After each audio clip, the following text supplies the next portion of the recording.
In this final tutorial for this section, we're going to look at something that we looked at in the previous tutorial. Well, we glanced at it anyway. Namely, we're going to be looking at repeating a copied event onto our timeline. So let's get started. Here, as you can see, we have one event, the video with its embedded audio, on our timeline, and we're going to use this to copy and subsequently duplicate it across our timeline. Now, this isn't the full length of the original clip. I've purposely trimmed it down to around about 10 seconds in length, and you'll see why as we progress.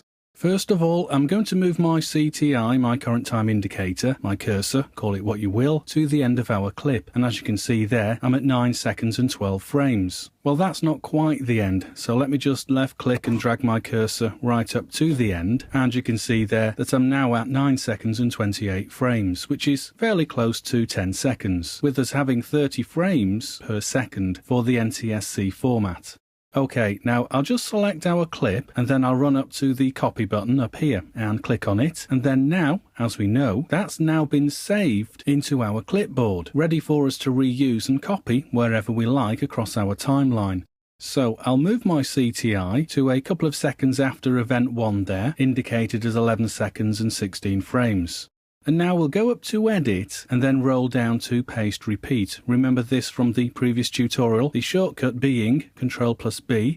Well, if I click there, we now see this Paste Repeat dialog. Now we'll want to adjust this from what it's set at present. So I'll change my radio button to end to end, and in the number of repeats field above, well, I'll change that to 2 and I'll click on OK. And as a result, well, no surprise, we now have 2 new duplicated versions of that event, and we don't get a gap in between. One follows the other.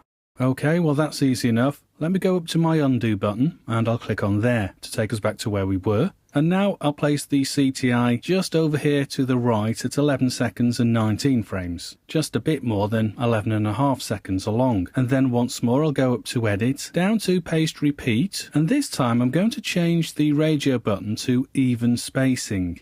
Notice the field below, it's set to 14 seconds of even spacing. Well, let me just reduce that. I'm going to take it down to 4 seconds. And the reason I've done that is connected to what I said a few moments ago about my clip length being set to 10 seconds. Now, just before I do anything else, notice the field to the right there. Well, that is set to seconds, which is what we want. But you can change this. Click on the drop reveal, and then you can choose from any of these options: milliseconds, frames, measures, etc. Of course, I'm going to leave it at seconds. Right, so now you'd think if I click on OK, then I'd get 2 versions on the timeline with a 4-second gap between them, unlike previously, where we brought in 2 versions of the clip, but there was no gap.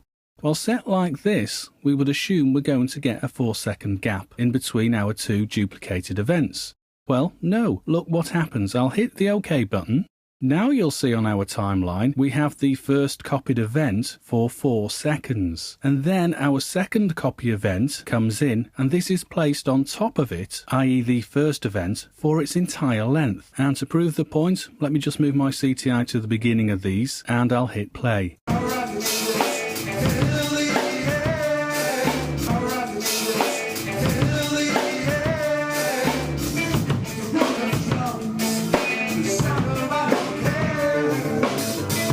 Okay, so we've got a 4-second version of our first clip, our first event rather, and then the second version of it played right the way through. Okay, now that might be what you want, but I suspect it isn't, so we do need to do some mathematics when we are using this function. Right, I'll just run up to undo and click there to go back to where we were, and I'll reposition my CTI.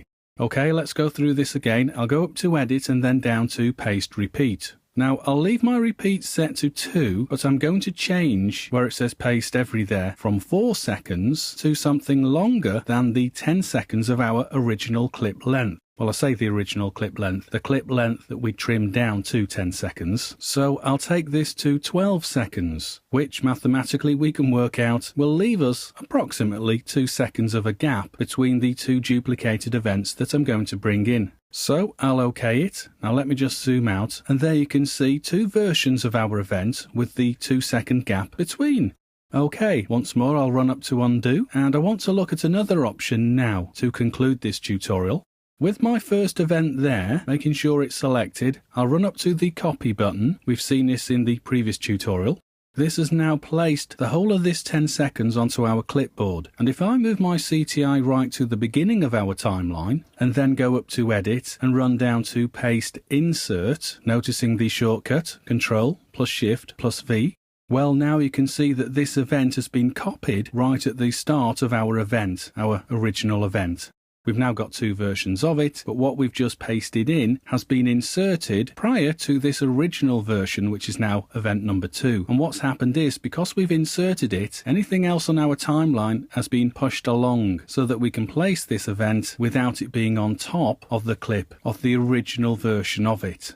Okay, now let me go up to the undo button once more. This time, by contrast, I'm going to place my CTI somewhere in the middle of event number 1 there, and then go up to edit and run down to paste insert. Now, because my CTI was placed in the middle of that clip, then we now see it splits our event number 1, into 2 separate parts. And inside, we have the full length copy of 10 seconds. Okay, I'm sure all this makes sense. I'll run up to the undo button once more and click, and I'll move the CTI to the end of our event, and then this time I'll run up to edit, down to paste insert, and now this places it at the end of our clip there, at the end of that original event. Okay, so that's a quick run through event duplication. I think most of it speaks for itself, but I just wanted to run it by you in case you get a little bit unstuck. Certainly with the even spacing radio button option when we use the paste repeat function. Okay, right, we will finish for this tutorial then, and in fact for this section.